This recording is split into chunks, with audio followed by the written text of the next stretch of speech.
তো মামা বাড়িতে তো বেশ কিছুদিন ছিলাম, অনেক জায়গা ঘুরেছি, তোমরা তো আগের পার্টও তো দেখিয়েছো।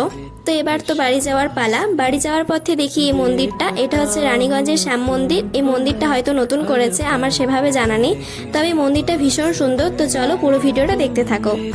তো মামা বাড়ি এসে কোথায় কোথায় ঘুরতে গিয়েছিলাম সবটাই তোমাদের সাথে শেয়ার করেছি, না দেখে থাকলে অবশ্যই কিন্তু দেখে আসতে পারো। আর এটার একটা বড় ভিডিও আমি বানিয়েছি রাখি বন্দ্যোপাধ্যায় চ্যানেলে, তোমরা চাইলে পুরো ভিডিওটা দেখতে পারো।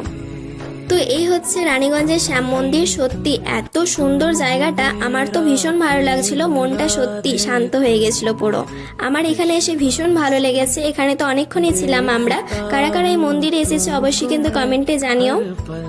এই মন্দিরে আসা আমার অনেক দিনের ইচ্ছে ছিল, কিন্তু কোনো কারণে আমার আসা হয়নি, কিন্তু এবারে কোনো প্ল্যান ছাড়াই হঠাৎই চলে এলাম।